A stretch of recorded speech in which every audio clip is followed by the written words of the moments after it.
You may have seen a video on the channel where I showed Ben Collins, the old Stig, my daily driver, and he seems to have enjoyed it because he's messaged me saying because I showed him mine, he would like to show me his. So he told me to meet him here. Let's see what the Stig actually drives.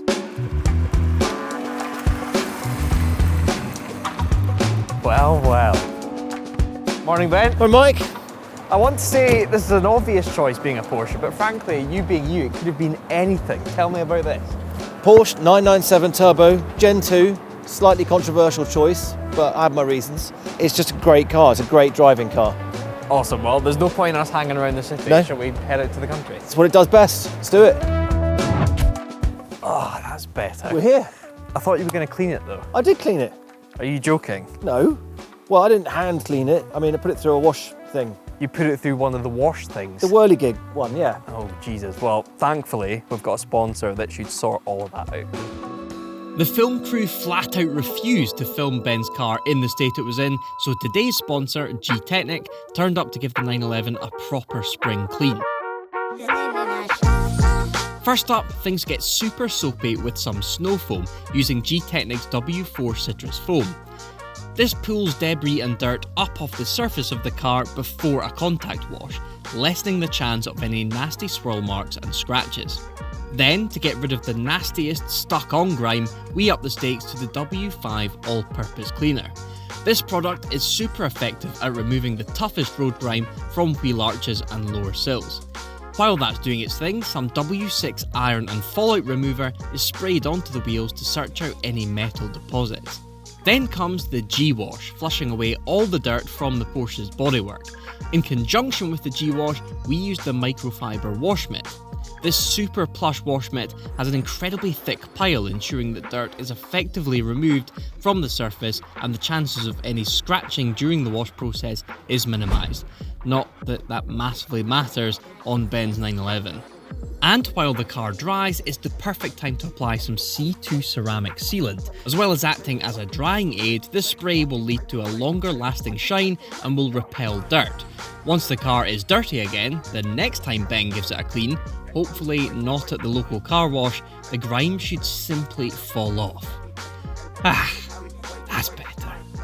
All of G-Technic's products now have a new look as well, so check them out in the link below. Here we are, Mike, countryside. Right, so how did you end up with this car? I'm so fortunate, I've driven so many different things, but then there was one trip, particularly with Top Gear. We went to the Isle of Man to drive the TT course. Yeah. We had three cars, the Aston Martin, Porsche 911 and I remember that was the M6. M6. Yeah, the that's Vantage M6, yeah. And it was incredibly foggy and the road was slippery and I couldn't see. It was really uncertain and I didn't really know where I was going. I've watched TT a few times on telly, but that's about it. The car that gave me the most confidence immediately was the Porsche, and I never forgot that. The sort of intuitive feeling, could tell how much grip the car had, throughout every corner, every bit of it. What was and the braking sketchiest car out of those three? Actually, the Aston and the BM were pretty much level pegging in terms of sketch. I just felt the Aston was a little bit light, but on the stopwatch they were within about a couple of tenths of each other. Okay. I think from memory the Porsche was a massive jump ahead. Sure. Just was so much more stable and supported in there's a lot of those quick corners we changed direction. And then I was working on a TV show in Poland in 2011, and the latest Porsche 997 Gen 2, this car had just come out, and I was driving around a track, Poznan, and I just remember thinking, I would never need anything faster than this. And the handling was really direct, really supported, but not in a train track. It was still, a lot of weight transfer. These things, you can feel them, they move around. Yeah. Perhaps too much in a way. You compare this to a modern car, it's very different to the modern 911s. But I like it because you can feel everything in the corners, and the car's chattering away to you all the time. The other key thing for me was that this is manual. Yeah. As far as I know, it's the last Porsche with a real working handbrake. Nice. To go with it, which I prefer because I don't like the buttons. So the big change from the previous generation was they had the Metzger engine, which was beloved, had all that racing pedigree. And a lot of people were against this one because this car went different philosophy, direct injection, but more power, more efficient. Sure. And I mean, there's a lot of other features on this Gen 2 that the Gen 1 didn't have, but largely it's more powerful, the balance is better, the handling is better, and that's, for me, was the one to have. So out of all the cars you drove on Top Gear, this one took the biscuit, but was there anything else that tempted you throughout the years? I mean, I love a Ferrari. They're amazing. Mid-engine, and they're so supple. You know, particularly the Linea, before the turbo era, has really gripped. Every supercar now is turbo, isn't it? Where you know, this is a 911 turbo. When that meant something, now everybody is turbocharged. Those Ferraris really were hard to top, and I had a major soft spot for them. It's just that they are really shouty, and this has 4 seats. I have children, so I can get all of them in this car and do the school run. So this is your daily then? This is it. Daily driver, yeah, school run, shops, everything, and it's practical. I think that's the beauty of Porsche, is they're fairly turnkey. I'm not going to lie, the servicing is painful. Yes. And I mean, now that I'm driving my own tyres, maybe I go a little bit slower than I used to. Okay. But you do also own a Land Day as well? Yeah. The Land Rover, when it's working, is great. But currently not. So this is it. Okay. And this baby's reliable, aren't you? It's a good girl. And did you own this from new, or did you buy this a bit later on? No, I had to save up for this bad boy. So I first drove it when they were brand new, 2011, and then it's basically taken about 7 years to save up to get it. But I knew then that's the car I want. So what did your car history look like then, from literally first car up until this? Well, it's getting better all the time, definitely. The Landy in this, but my first car was a Honda Civic. Cool. Which was awesome, because I had a, I think it's right, 1.6 VTEC, so variable valve timing, high revving engine. It was fantastic. And when is this? The 80s? That is 90s. 90s. Sorry, and, I don't want to make out your real. No, I mean, I'm getting on now. So that was a wicked car, front wheel drive, very light, and really quite powerful. So that was a wicked bit of kit. And from there, I went up to Honda Prelude, which was quite a cool car, kind of wedge shaped. That's still front wheel drive? Front wheel drive, but longer, a bit heavier, with kind of kit car, as in Night Ride. The dash was full on retro. Yeah. It was cool. Special. It was one of the first sort of digital dashes. It was a fantastic bit of kit. And then I had a Toyota Supra, which unfortunately I wrote off. But are we talking better. Fast and Furious shape Supra? Yeah, that's the one. Wow. Yeah, the 90s Supra, which was lovely, incredibly stiff. It was a Japanese import. Wow. And it was an absolute missile. The full twin turbo. Actually, this one did not have the turbo, and it was still incredibly quick. Okay. So yeah. And what did you do to it to write it off? I crashed it into a truck. I had an Audi A3 for about 12 years. Are you on Top Gear by now? Yeah, that was my Top Gear car. That was my commuter. Okay. So the A3, 1.8 turbo, I mean, I cannot fault it. It was incredible. I did 250,000 miles in that. And eventually it just, it was just old and tired. So I kind of had to have it put down, basically, and scrapped. But it was amazing. I know it's a love affair with Audis from there. And then after the A3, I had an A5 that had the V8 and the turbocharged 6-cylinder. I think that's right. And I was amazed that it was supercharged, not turbocharged. And it was quite an awakening, because the power was more linear than the V8, which really blew me away. That was when the turbos were really enhanced, and you had that sort of continuous delivery. Yeah. And that pretty much takes me up to now, which is Land Rover and 911.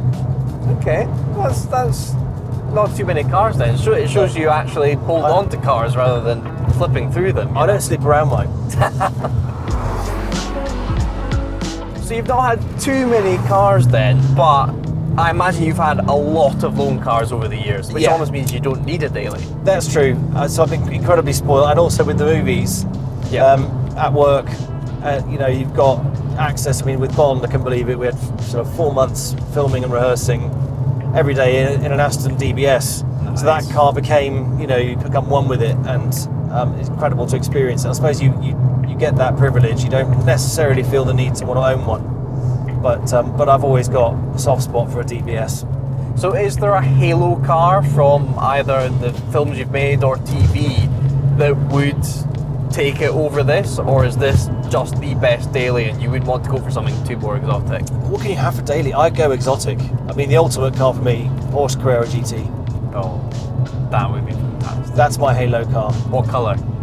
Black. Oh, interesting. Well, there is this cliche that racing drivers on the road want to drive as mundane a car as possible because they kind of save it for the track. Is that the same case for you? Yeah, because really, this car on the limit is going to be over the speed limit everywhere, even in a hairpin. It's got so much grip and power. So in fact, you know, something like a Ford Fiesta, where you can drive the wheels off it, ideally an old one, it's a bit gutless, with skinny tyres, is more fun. So do you absolutely rag your Landy then in that case? The Landy, that's not going to go. The Land Rover is quick. perfect for me. Yeah, it can barely break the speed limit on a motorway, so it keeps me out of jail and it keeps me entertained sliding around muddy roads. Chatting with Ben about his car was great, but I asked him if I could get my new toy out as well, and thankfully he said yes. That's a bit better. Ah, here he comes, filling my mirrors with that BMW. Now I think these cars have pretty similar horsepower. I think I might just have it. He's doing quite well, to be fair, but I'm not having that. I bet in his fancy 911 turbo, he's making some snide comments about the fact it looks like a 520D. Kind of looks like a 520 diesel, but underneath it, that V10 engine. Woohoo! Over the bumps, is fooling nobody. He has been asking me about my driving position all day. It does look like a boy racer. He's got himself in that low driving position, sort of BTCC, British touring car vibe. The one thing I will have on him, revs.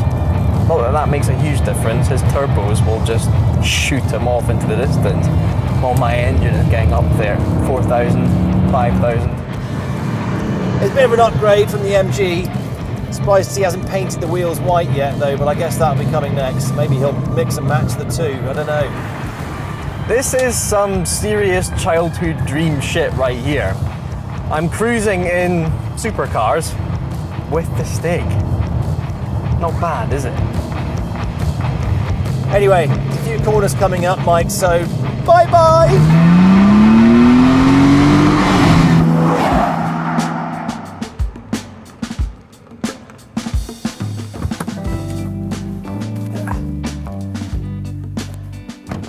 Well, Ben, thank you for allowing us an insight into your personal car life. Well, thank you. That thing's speedy. It's not bad, is it? Yeah, for 2007, it's pretty decent. decent. Well, I know this isn't the end of it because you were telling me at the smallest cog you do have other plans, not to sell this, but to maybe add something to the garage. I just obsessed with the idea of getting a fast hatch. I Okay. just don't know which one to get. Okay. Any brands coming to... Actually, no, don't tell us. Guys, comment down below which hot hatch Ben here should go for. I'm thinking Renault Megane R26R. That's a bit too modern, so I want something a bit Okay. older, a bit more retro, so you can really throw around a bit. Okay, Yeah. fair enough. Well, I think that's enough for today. Do you fancy a game of Risk? I'll have a go on your Hornby. Okay, well, how about first one back up the road gets to play with the first train? All right.